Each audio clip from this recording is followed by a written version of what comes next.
calling the meeting to order. Public comment, anybody there? No? Thank you. Approval of the minutes of last month. Can you make a motion? Yeah, I'll make the motion. I move to approve the minutes as drafted. Good, I'll second that motion. Are we all in favor? Yes. Motion passed. That was that one. Patty, up to you. Go ahead with your report. Okay. So this month, the April warrants totaled $27,348.76. The total for payroll is $19,244.33.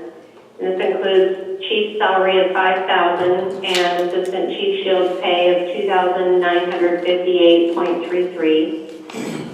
There was one event for the commissioners along with the secretary. And the total payout for the volunteers, warrants included, is $13,966. The March financial statements are in your meeting books for review, and we're looking for a motion to approve the warrants and payroll as presented for April. Thank you.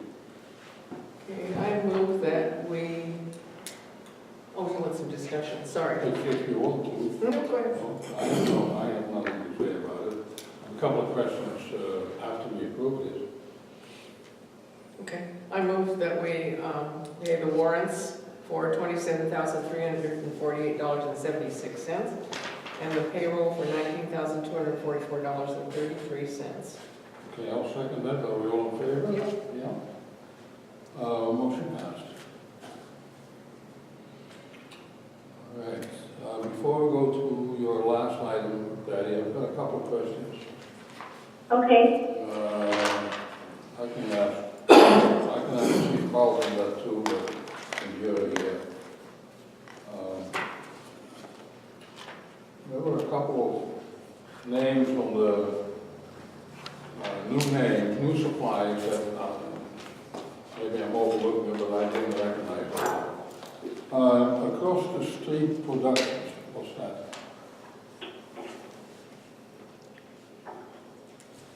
How much is it for? Well, not very much, 312.72. Patty, do you remember who that's for? That one, I'm flipping through here. One moment. What do they do? What is this company? Well, that's what, I don't remember off the top of my head, but it's an order. Would it be? Okay. No. It's about scanned me. I'm not sure if I printed that one out because I was waiting to receive the original. Let me see here. Okay, while you look Was that at it, was that on the credit card? No, it was a vendor. No, that wouldn't be it either. I It apologize. was, okay, well, if you think of it before we let you go, let me know, okay? Municipal Emergency Services. So that's MES. So that's somebody that we've dealt with for many years. And MES is bunker gear, that type of stuff, so. Okay. Got you there. Purchaser's cap, vendor number 15966. That's capital. Purchases going into capital. Yeah, I've got capital on How much is that? me. 8,500 and a couple of dollars. Yeah, that's so if you remember a few months back, we got the grant for 10 sets worth of bunker gear, Right. but we were going to have to purchase more Right. bunker gear as well, so that's the purchase. Good, okay, understood. Thank you.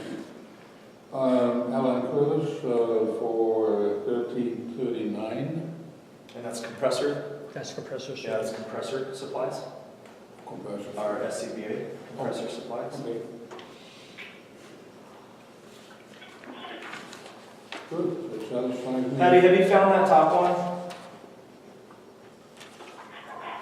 that original invoice is there at the office. You have it there. It's either in my box or on your desk for your initials. I don't have it here. It was scanned and I forwarded it on to the county because we didn't have a vendor number for them. John coded it, so it's coded, but it was, I don't have the original with me. I didn't print that out. I apologize. Let's go find it. Let's go find it and see what it was for.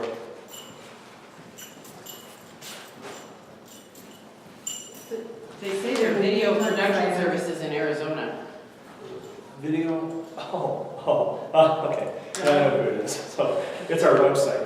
Oh, okay. So it's for our website, and it's Jeff. His name's Jeff, and he is our security person for our website.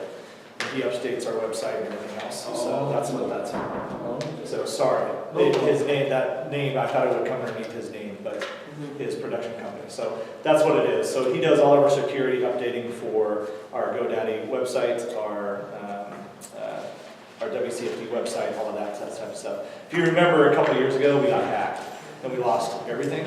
If you remember that.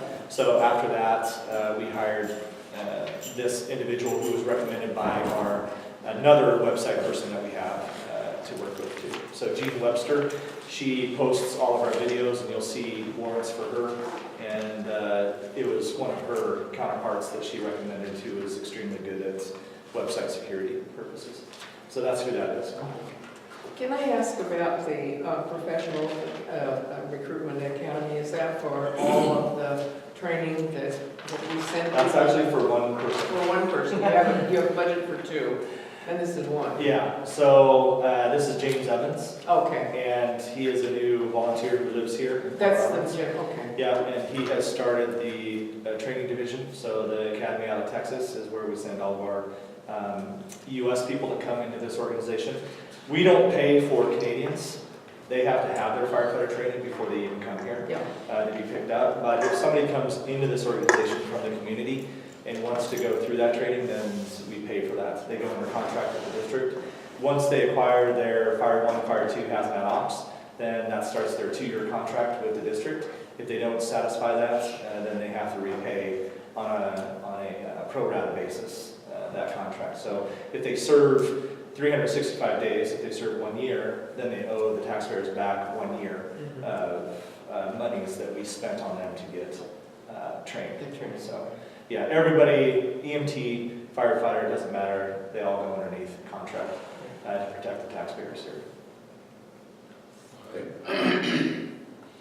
Thanks, Chief. You got that solved. That's good. Who is Leslie Barnett? Is that something that I should know? He's a new member here. He's from over there. Yeah, so he came over from Delta. Him and his wife live in Bellingham. He's a U.S. person, U.S. county. And he just went through advanced EMT training, so he'll be taking his national registry, and he'll be coming on board here. He's already a firefighter. He's been a career for, I don't know if it's 2 decades or a decade and a half. He's been a career for a number of years, but he is now teaching. That's his full-time position, so he wanted to come on this organization and provide advanced EMT. Who was he working for before? So he worked for a couple departments in Canada, and he was working for Delta Fire Rescue, and left for personal reasons there, and then his wife and him moved down to the county, and he's teaching for the Fowler Teaching Group at this point. But he's a great asset because of his experience.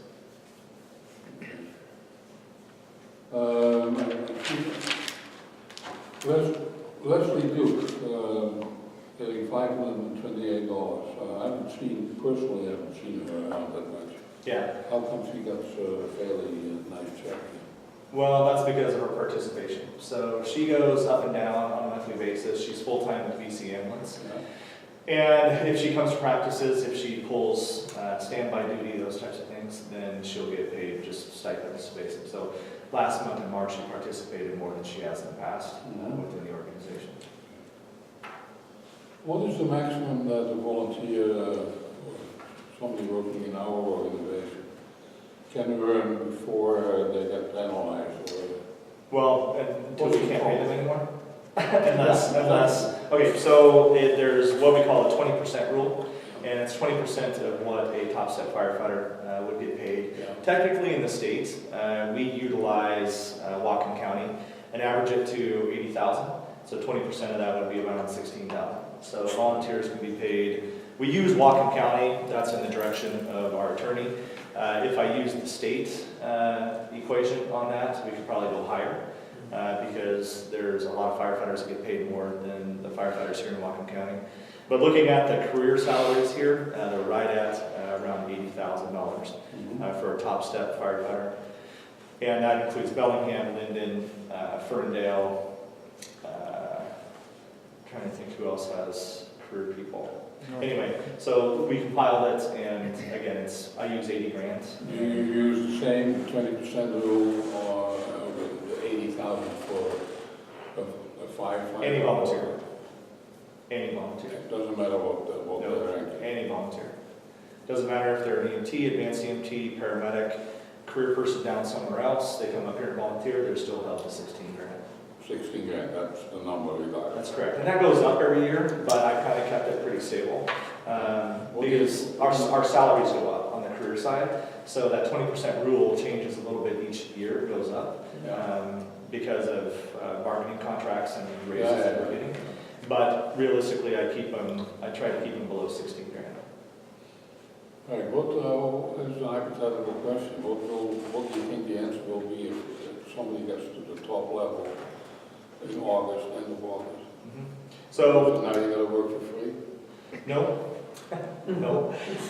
So where these people, like Fadi Fadi Samaha is an extremely high performer for this organization. Jacob Anderson is also extremely high performer for this organization, and that's because of their advanced EMT certifications with the state. Since we became an ILS licensed agency, we need to provide that on a 24/7 basis, at least that level of coverage, the advanced EMT. Now, that's for that initial response. If we get a secondary call and an EMT shows up, then that's what the public gets, but it's for that. Having an advanced EMT in the district 24/7, 365, that's the goal of this district. Now, we can have a paramedic and we don't need an advanced EMT in the district. Does that make sense? Because we supersede that advanced EMT at that point. So it could be a paramedic or an advanced EMT in the district, and for that initial call. If we have somebody like Fadi, he's already at 12,000, I think, for the year. And that's because we've had so much coverage needed in the first quarter of this year. Now, Fadi's going to start being held back. So he's not going to be working the weekday duty shifts, so the 24-hour shifts. Once Leslie Barnett comes to play, he'll be picking up 3 to 4 shifts a month as well. So he'll start building up his stipends, and that's going to reduce what I need Fadi for. But I'll still use Fadi. He'll still come to calls, still come to training, all those types of things. And we balance it out. So Assistant Chief Shields and myself, we watch it very, very closely on our volunteers. And we try to take those that we can to that mark, right, within our budgetary constraints. But we don't want them to go over that, because then they may have to come under an agreement that they would be okay not getting stipends, for a period of time within the district. That's something that we can look at, but I never want to get there, because I want to have enough people to work through that I never top that person out, especially the Point Roberts person. Has that ever happened? Last year we had 15,700 and something on. So I don't know who's Fadi and who was it? Fadi. No. Yeah, Fadi was one of them, and I'm trying to think of who the other one was. We had 2 people that were side by side last year, and again we watch it very closely. So we'll do what we can, but if we have to take Fadi to 16,000 because we don't have other people filling those positions, then I'll take Fadi to 16,000. If I have other people wanting to fill those positions, then I try to be just in my distribution of shifts within the organization that need to be filled. So it's not always to one person. I like to balance, try to have everybody in the same realm, but again, we usually have 1 or 2 people that are superseding everybody else, just because they're available to fill in the days that come up that weren't planned. Okay. So hence, like what I just did was have to travel back to Denver for my father and to help care for my father, and that was not something planned. So those all ended up being extra shifts that I needed a paramedic or an advanced EMT to fill. Yeah. Well, if I sign up, then Virginia would probably like to sign up too. I mean, that's a lot more than a social security. You know, You need to talk to Social Security then. If you're not getting enough of Social yeah. Security. No, I need to talk to you. So, but, so that, hopefully that explains, how what we have to follow, Yeah, okay. and the guidelines we're within. All right, hey Betty, how about the last item on your list, the budget update?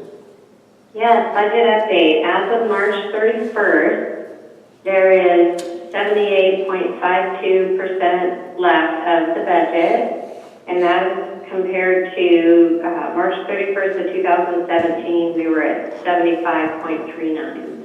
Good. You're doing good. That's, I have no further questions. How about you, Virginia? No, this is not really a question, but does the increase in gas costs affect us very much? It does. So, I have to go back into our budgets, but I do believe we've superseded our budget line item for fuel. And yes, I still have my people do what they do, right? To be out within the community, to be seen in the community, to be trained out in the community. I don't withhold them from, getting in the truck and driving if our fuel goes up to $4 a gallon. We do watch that. We get the report from Shell we get on a monthly basis as well. So we look at that and we try to start balancing that out as well. That if they don't need to take the fire truck out, they take the ambulance because it's going to be less fuel, less maintenance costs as well, wear and tear, and then utility 5802. So if they are going to go do hydrants, they take out utility 5802 because every year we start clearing hydrants basically at the end of April, early May. So we have 200, last count that I know of was about 255 hydrants that we have to clear every single year here in Point Roberts.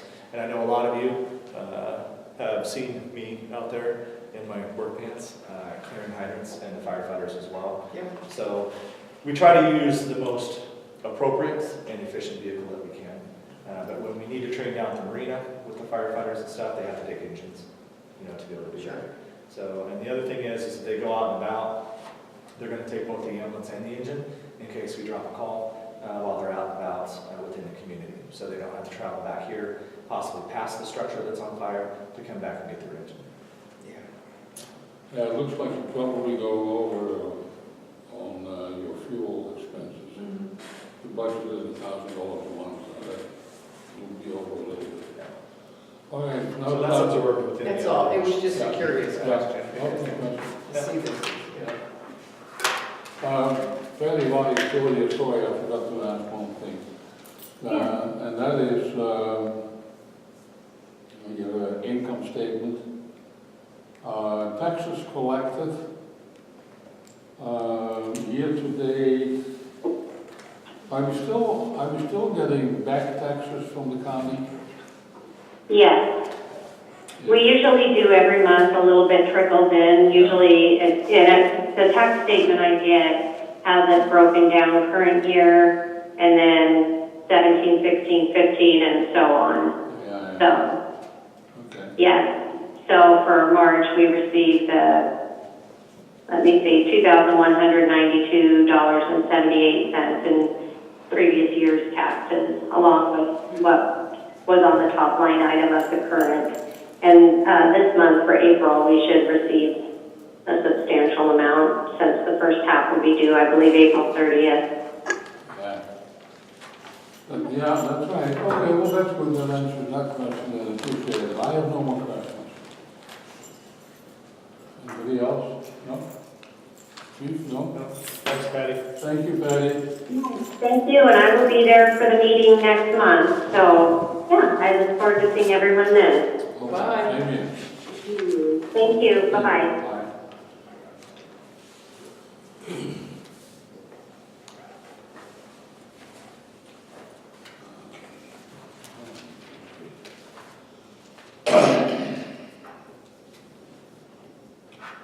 Any correspondence, Chief?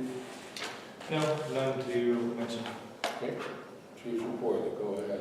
Point of information, this is my chief's report for April 2018 for the month of March 2018. No word on AFG, so if you remember, I put in for an $800,000 regional grant for cardiac monitors and also for a fit tester, and I haven't heard anything on those. The MOU, Memorandum of Understanding, with the participants in the regional grant will be going out to them. I just got the okay from our legal counsel that the document that we have put together suffices the need that FEMA has to have an agreement with all the parties involved in a regional, that everybody understands their particular fiscal responsibility or monetary responsibility when it comes to the cardiac monitors if we're awarded such grant. We partnered with the Red Cross for smoke detectors. So Assistant Chief Shields brought this to my attention that the American Red Cross has a program that they'll partner with organizations, and I was successful at giving them a call and signing the agreement with them, and they send us free smoke detectors now. They also send us 2 drill kits, which is really nice. That we have drill kits that the firefighters can just grab and take out to make sure that they're installing correctly into homes. If we want ladders, they'll also provide us ladders, but I said we have ladders, so we don't need any ladders from the American Red Cross. But I thank the Red Cross for that program and giving us the ability to make sure that people in this community are as safe as possible. How many did you get? So they'll send them up as needed, but they give us 24 to begin with. That's good. And they're the same type of smoke detectors that we've been putting into homes. They have a 10-year. And I confirmed that once the tab is pulled on the battery, it's 10 years from that date. It's not 10 years from manufacture. So the other thing I should mention to the public as well, Kitty had a huge smoke alarm recall.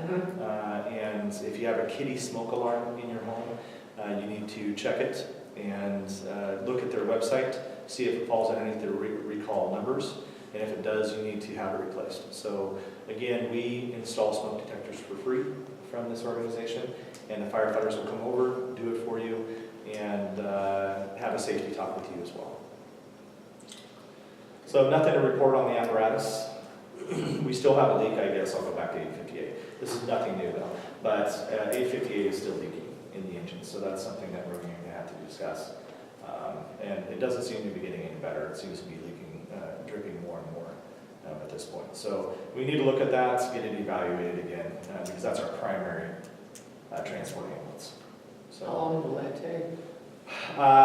well, if they have to reseal the engine, they have to take the whole engine out. So it's from preliminary discussions, it's about a $10,000 job to have that accomplished. But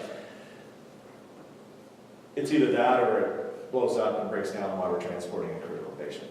Sure. So we need to maintain the apparatus that we have, especially our primary at this point. Member roster, 42 members. We're starting to lose people.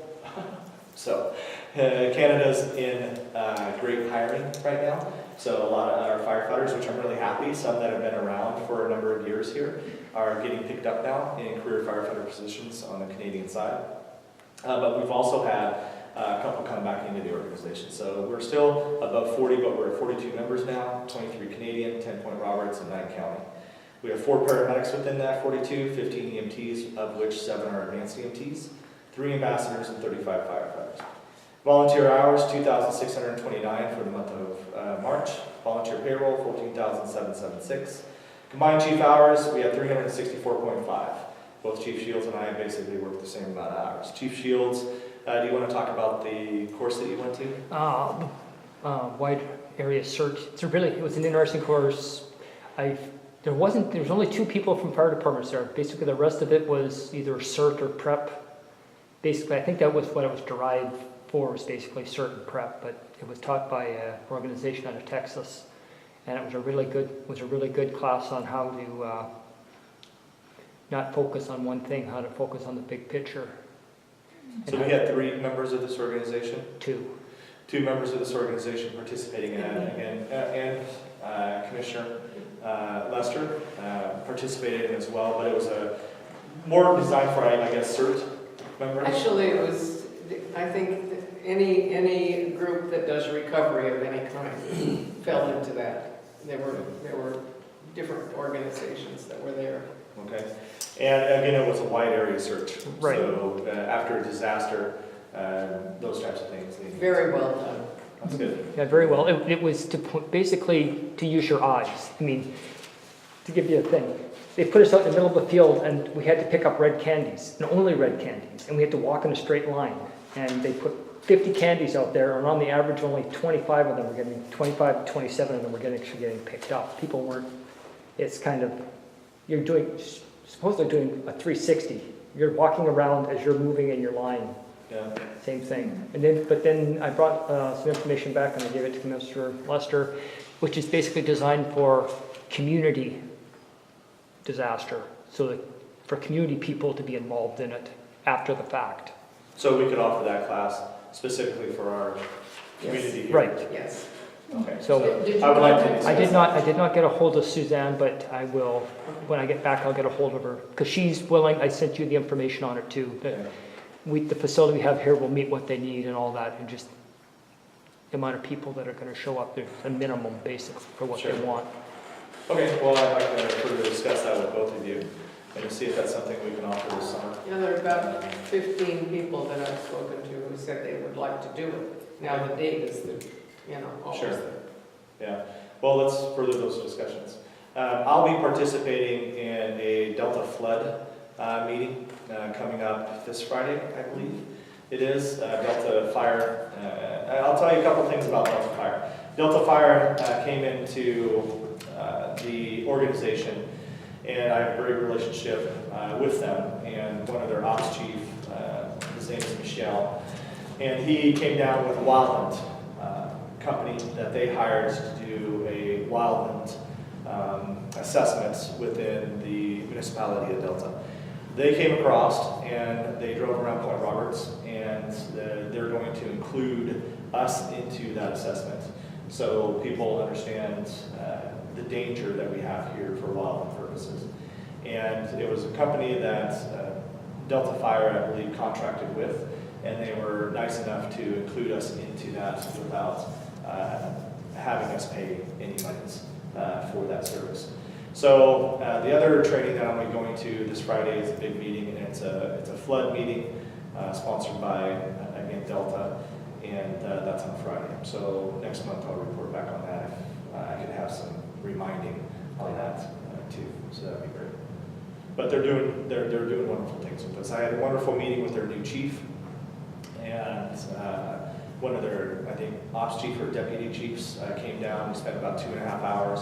I drove them around Point Roberts. We had lunch together, multiple discussions on the mutual aid aspect of what we do and the challenges that we have down here. So I do believe that it gave them a new perspective to Point Roberts and the challenges we have here as a volunteer/combination organization. And again, I look forward to future meetings with their staff. So to continue my chief's report, we had 23 calls in the month of March. We had 12 EMS calls. We transported 5 patients to St. Joseph's. Airlift Northwest took 2 of our patients. We had 4 no transports. One of those was a motor vehicle accident, which is the MVA. We had 1 home visit within that. And then public service, we had 2. We had a smoke detector, and what was the other one? The electrical? Electrical cords. The electrical cord was smoking, so we went over and checked that out for someone. Fire classifications, we had 9. We had 2 permitted burns, 4 non-permitted burns, 1 false alarm, and we had 1 hazmat, which was the report of an explosion down towards the marina area. And we searched the entire marina area, Lighthouse Park area, and we could not find anything. So I don't know if somebody was just playing with an M80 or some type of other device, and it scared some people, and we got the phone call, so we went out and checked it out. That concludes my report for April for the month of March. How many of the advanced EMTs live here? Deb, Body. Is that it? That's it. That's it, too. Okay, so there are 2 people who can take the role of the paramedic when you're not here, is that correct? Well, here, but That's why the county advanced EMTs, like Jacob Anderson is a county Right, EMT. come up here. So if FODI's not available on a date that I need an advanced EMT to fill and I don't have a paramedic, my first priority is paramedic. So when I'm down in Ferndale, my first priority is to have a paramedic covering my absence here when I have to do my shifts down in Ferndale. We are only required by our license to provide advanced EMT, but I always go paramedic first. If we don't have paramedics available for the dates, or we have a paramedic reaching that ceiling level of the 20%, then I may have to drop into a advanced EMT. So that's why FODI can pick up a lot. But FODI usually leaves for 3 months of the year to travel to go see his family across the world, basically, abroad, I should say. And the nice thing is, I was going to state that Deb Shields is moving back to the point. So she's actually picking up some shifts this month as an advanced EMT. She is a licensed PA, physician assistant. And she'll be able to start filling that role for us a lot as well. So options go to hometown people, county people, but paramedics are primary. Okay, another question, Chief. How are you doing with the community care program? That's moving forwards, and I've been speaking to Commissioner Lester. With that, I've also had conversations with Deb Shields. But I'm finalizing the guidelines that we discussed with Commissioner Lester. I'd like to have Deb Shields look at those as well when she comes back. Dr. McBain is fully aware. Hopefully we'll have a meeting with him before the end of April, and he will confirm the guidelines that we have in place. He'll give us recommendations, suggestions, or just say, I like them the way they are. And then hopefully in May will be our starting point that we will be publicizing that we're doing the program for this community. We've already had a few people, they're already participating at a degree within the program. We've met with some people within the community to see what their needs are. They've contacted us for that because they've heard that this program is coming into the community. Dr. McBain is perfectly fine with that because we're in a conversational perspective with these individuals at this point. So that's where we're at with the Community Paramedic or CARES program. Am I correct saying that you have a meeting with Unity Care in the next month? May 6th, I believe. I'd have to look at my calendar. I do have a May 16th. Anyway, it's in May.